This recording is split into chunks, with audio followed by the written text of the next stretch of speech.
I'm Ryan from CNET. Today we've got the Vitamix 7500. It is a very, very powerful blender. As you probably know, Vitamix makes high-end machines, and this one's no different. It's got a 2.2 horsepower motor, and this 64-ounce jar can hold a lot of different things and pulverize the crap out of them. It's actually a very simple machine. You've got this variable dial that'll give you precise control from 1 to 10. You can pulse over here or turn it on full speed for as long as you want over here.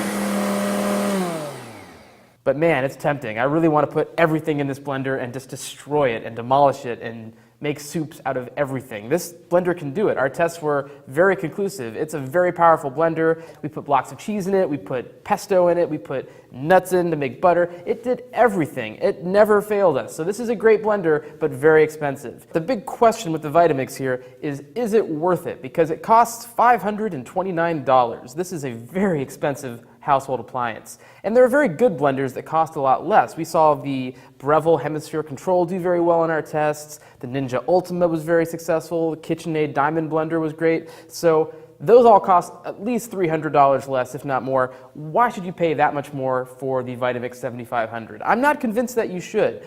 I do think Vitamixes are good blenders, and if you have one, the chances are that you love it and use it every day. But Vitamix has blenders that don't cost quite as much as this one that are still very good. The Vitamix 6200 is about $80 cheaper, and it's basically the same machine. It's a little taller, the jar is a little narrower, it has the same volume, it fits the same amount of things. It has the same motor basically too. It's 2 horsepower versus this one's 2.2 horsepower. I just don't know that this has enough unique features or an edge over the other Vitamix models to justify upgrading or getting this one. So I'd probably go with the less expensive one if you wanted a Vitamix. Or you can go with one like the Ninja or the Breville that's going to cost a lot less. If you're a foodie that wants to cook every day and make smoothies and soups and really get a lot of use out of your blender, it might be a worthwhile investment. It can do a lot of other things like kneading dough, so it can be a very versatile piece of equipment for your kitchen, and if you're going to use it like that, it might be worth the cost. But if you just want a good blender, there are a lot of good ones out there that don't cost as much, so take a look at those as well. For CNET, I'm Rex.